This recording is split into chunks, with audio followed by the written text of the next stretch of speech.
Salut, t'as envie de rentrer à l'école 42 et de faire la piscine? Eh bien, tu es au bon endroit. Dans cette vidéo, je vais essayer de te donner un maximum de conseils et d'astuces que j'aurais aimé savoir personnellement avant de faire ma piscine. Tout d'abord, qu'est-ce que l'école 42? Bien, l'école 42 est une école uniquement de programmation, créée par Xavier Niel et Nicolas Sadirac en 2013, du coup une école très récente. Elle se situe au nord de Paris, près de Porte de Clichy. C'est une école vraiment différente de toutes les écoles que vous avez pu connaître, car déjà on y fait uniquement de la programmation, vous n'allez pas avoir de cours de maths, d'anglais ou quoi que ce soit d'autre. Ensuite, l'école n'a aucun prérequis scolaire, vous pouvez ne pas avoir le bac, faire la piscine et réussir la piscine et rentrer à 42. De plus, il n'y a pas de prof, les élèves se corrigent entre eux, et ça repose uniquement sur la coopération entre les élèves, le peer-to-peer learning. Ensuite, l'école est gratuite et elle est ouverte 24 heures sur 24, 7 jours sur 7. Vous pouvez venir travailler la nuit si ça vous chante. Alors la piscine 42, c'est l'épreuve d'admission à 42. C'est un mois où vous allez coder de façon non-stop, où on va vous évaluer au travers de différents exercices, des projets. À chaque piscine, il y en a 4. Une en août, une en juillet, une en août, une en septembre et une en février. Il y a 800 inscrits et pour environ 300 places, sachant qu'il y en a environ 20% qui abandonnent. De plus, si vous parlez anglais, pas de souci, tous les cours et tous les exercices sont traduits en anglais. Ce qui est des compétences, j'ai retenu 5 compétences qu'il vous faudra pendant la piscine 42 et que également vous allez améliorer ces compétences pendant la piscine et après dans la scolarité. Tout d'abord, il vous faudra un esprit logique. Pas besoin d'être super fort en maths, mais il faut pouvoir comprendre des raisonnements logiques. Euh, les algorithmes sont vraiment il n'y a rien de plus logique que des algorithmes. Ensuite, il vous faudra beaucoup de curiosité car un mois non-stop, c'est long. Et la curiosité va vraiment vous permettre de tenir sur ces 28 jours et pourquoi pas d'aimer la piscine. Il faudra être persévérant, ça c'est clé car c'est pas comme dans les écoles habituelles où si vous faites quelque chose de bof, vous aurez 10-12. Là c'est vraiment soit c'est assez binaire la notation, soit vous avez 20 sur 20, soit vous avez 0. Et parfois vous pouvez avoir 0 pour des conneries, une petite virgule, un espace en trop, boum, 0. Du coup il va falloir être persévérant et avoir la capacité d'encaisser des échecs, car vous aurez plein d'échecs. Ensuite il faudra être autonome, parce qu'il n'y aura personne derrière vous pour vous dire quoi faire. Euh, Vous allez travailler énormément, 10-11 heures par jour, voire plus. Et c'est à vous d'avoir la rigueur pour aller tous les jours à l'école et travailler. Et enfin, quelque chose d'indispensable pour ne pas abandonner, je trouve, c'est d'être sociable.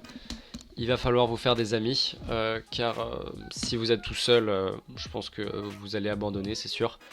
Il faut avoir le courage d'aller vers les gens, de leur demander de l'aide. Et bien sûr, beaucoup de gens pendant la piscine se font vraiment de bons amis. Il y a même des couples qui se forment. C'est indispensable. Pour le logement, 42 vous propose de dormir à l'école, de squatter l'école. Je vous le déconseille vraiment. Niveau confort, c'est vraiment pas agréable. Vous aurez aucune vie privée pendant 28 jours. La clim est super forte, c'est très bruyant. Vous aurez vraiment du mal à dormir. Et surtout, si vous y êtes, il y a des nuits où vous n'arriverez pas à dormir et vu qu'il y a les PC juste à côté, vous aurez vraiment tendance à dire bon bah tant pis, je vais coder. Et vous pouvez passer des nuits comme ça à coder et après être totalement crevé. Et le manque de sommeil, c'est vraiment très pénalisant pour la suite, pour votre morale et pour votre concentration. Du coup, vraiment privilégier les colocs. 42 propose un site pour trouver des colocs. Du coup, déjà, ça vous permettra d'avoir un endroit calme où dormir, où vous reposer, déconnecté de 42. Et aussi, avoir une coloc, ça permettra de vous faire un groupe d'amis très soudés tout au long de la piscine. Et ça sera vraiment nécessaire pour votre morale. Alors pendant cette piscine, rentrons un peu dans le vif du sujet, vous allez apprendre un petit peu de Unix, c'est-à-dire les commandes dans le terminal Linux et Mac. Et surtout, vous allez surtout faire énormément de C. Du coup, vous allez avoir deux jours de Unix et 12 jours de C. Pendant cette piscine, il y a différentes épreuves ou choses à faire. Il y a les days. Du coup, les days, il y en a 14 en tout, de 0 à 13. Et ces days, vous n'avez pas de limite de temps pour les faire. En revanche, il faut les faire de façon graduelle. Au début, vous allez pouvoir faire le day 0 et le day 1. Et si vous validez le day 0, vous pourrez faire le day 2. Si vous validez le day 2, vous allez pouvoir faire le day 4. En fait, ça va de... Il y a les days pairs et les days impairs.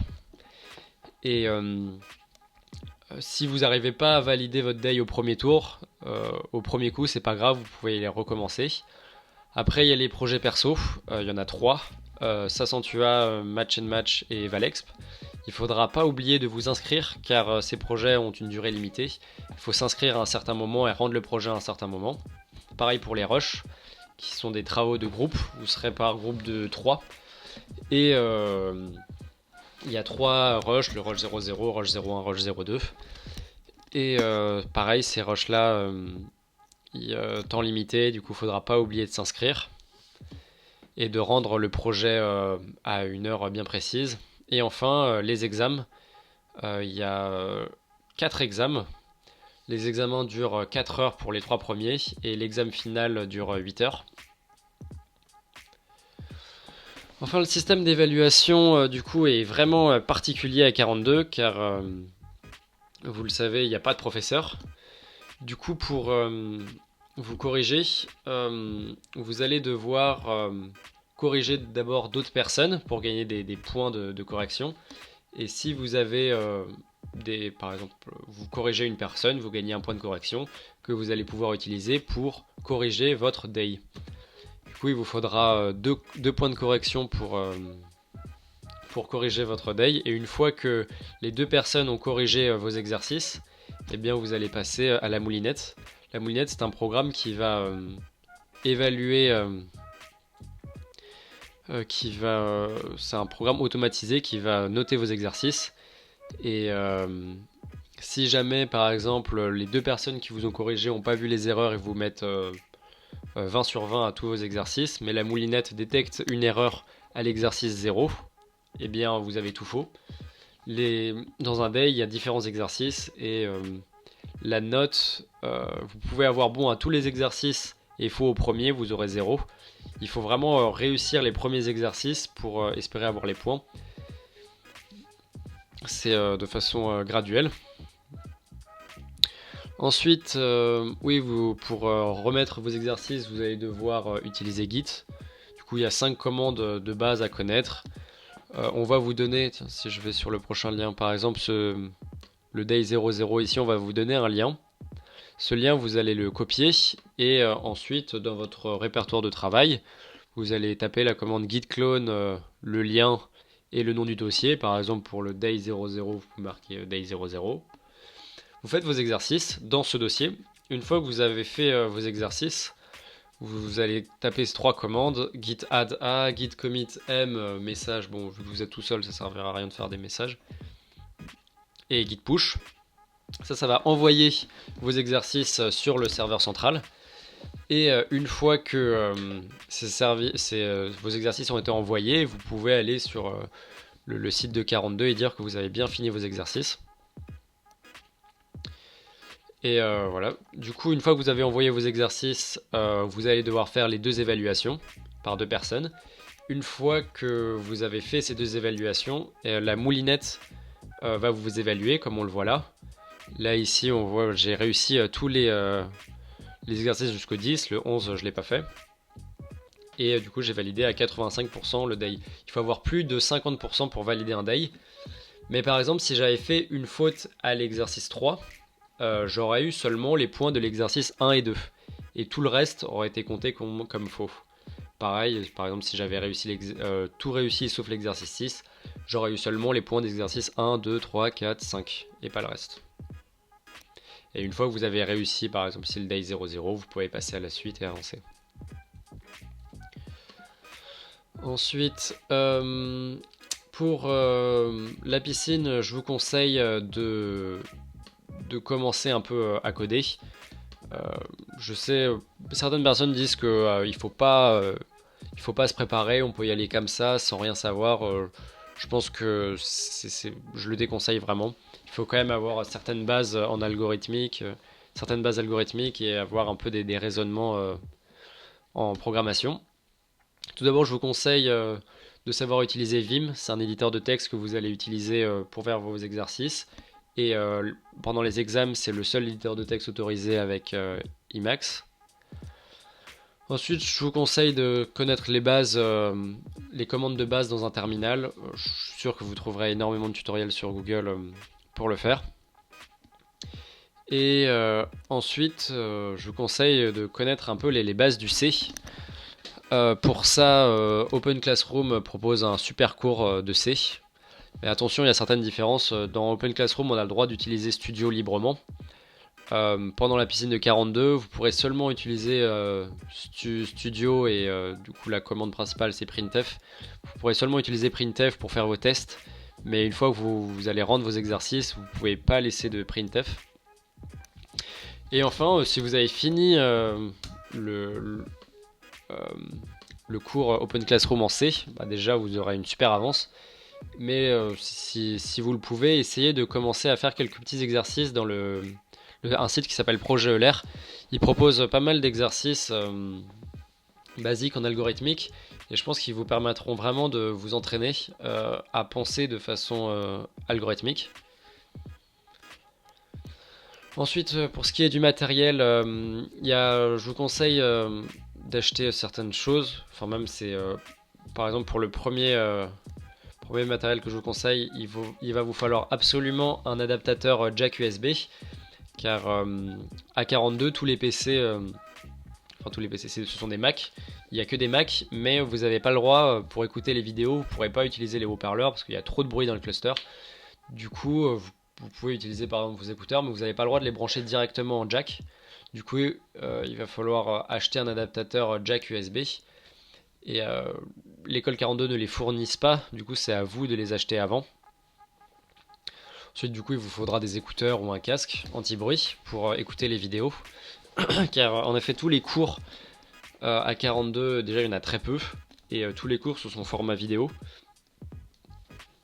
Ensuite, comme je l'ai dit, l'école, à 42, il y a énormément de bruit dans les salles de travail. C'est des grandes salles où il y a énormément de PC. On les appelle les clusters. Du coup, je vous conseille d'avoir un casque anti-bruit ou même des boules caisses. Pour vraiment vous insonoriser et vous concentrer à fond sur vos exercices. Et enfin, un cahier est utile pour quand vous allez commencer un exercice, quand vous lisez la consigne, c'est bien de pouvoir noter un peu comment vous allez faire.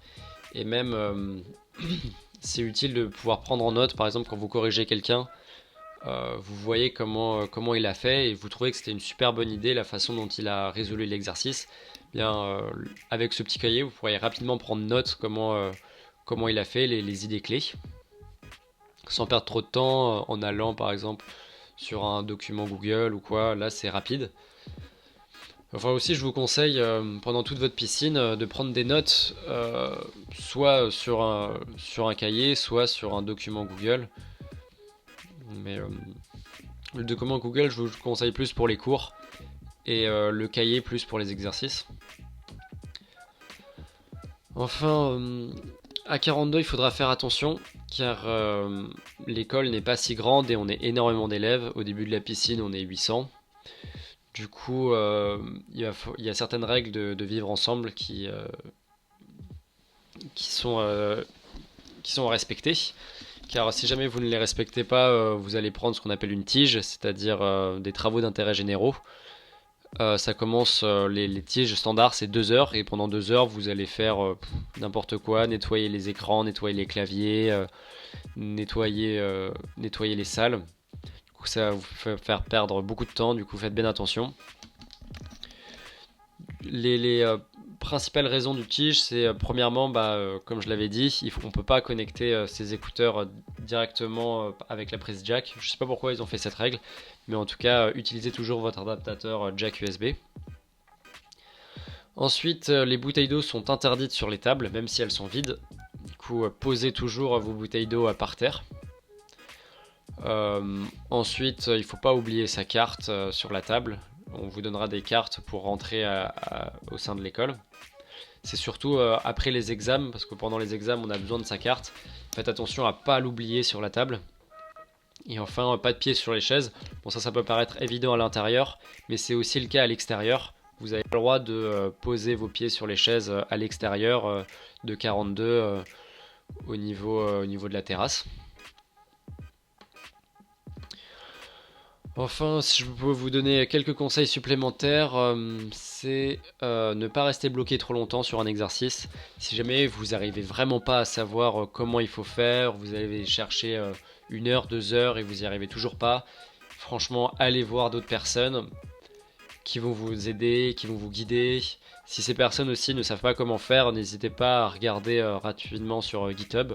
Si vous allez sur Google GitHub Piscine 42, vous trouverez énormément de personnes qui proposent tous les exercices qu'ils ont réalisés pendant la piscine, du coup leurs solutions, comment ils ont résolu l'exercice.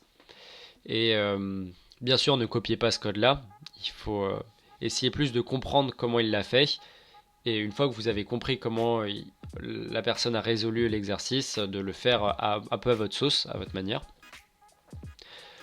Aussi, au début, vous serez, quand vous allez commencer la piscine, vous serez totalement perdu. Et les 2 premiers days, les 2 premiers planches d'exercice sont sur le bash, Unix, c'est-à-dire le terminal Linux. N'y passez pas trop de temps sur ces 2 premiers days, le day 00 et le day 01, car la piscine, c'est surtout une piscine de C et pas une piscine de bash. Du coup, essayez de faire les 2 premiers days le plus rapidement possible. Si vous galérez, ne passez pas plus d'1 heure à chercher un exercice. Si vous y arrivez, si vous ne trouvez pas la solution, allez le demander aux amis, regardez sur Git et perdez vraiment le moins de temps possible. Enfin, pensez vraiment à bien verrouiller votre session à chaque fois que vous partez par exemple aux toilettes ou vous allez manger. Vraiment, il faut verrouiller sa session. Pour ça, dans les préférences système sécurité, cochez la case exiger le mot de passe à chaque fois qu'on met l'ordinateur en veille. Et ensuite, à chaque fois que vous vous déconnectez, vous allez faire ce raccourci clavier CTRL SHIFT EJECT, et ça va vous déconnecter. Enfin, ça va mettre en veille l'écran, et du coup, pour reprendre le PC, il faudra avoir le mot de passe de votre session. Il faut savoir que vous pouvez bloquer votre ordinateur pour 42 minutes max, et au bout de 42 minutes, le PC sera libéré. Et enfin, si vous avez envie un peu d'avoir un aperçu de l'avancement général de la piscine, vous pouvez utiliser ce site 42.vmontagne.fr, et dans ce site vous allez pouvoir voir l'avancement de toute la piscine, et ça peut vous être utile par exemple si vous galérez par exemple au day 5 et tous vos amis sont au day 3. Et bien sur ce site vous allez pouvoir voir les personnes qui ont validé leur day 5 et du coup directement aller les voir pour vous donner des astuces, pour leur demander comment ils ont résolu tel ou tel exercice. Voilà, j'espère que cette vidéo vous a été utile, et voilà, n'hésitez pas à mettre un pouce bleu, à laisser des commentaires s'il y a des choses que vous n'avez pas compris ou quoi. Voilà, et surtout bon courage pour votre piscine, n'abandonnez rien. Au revoir.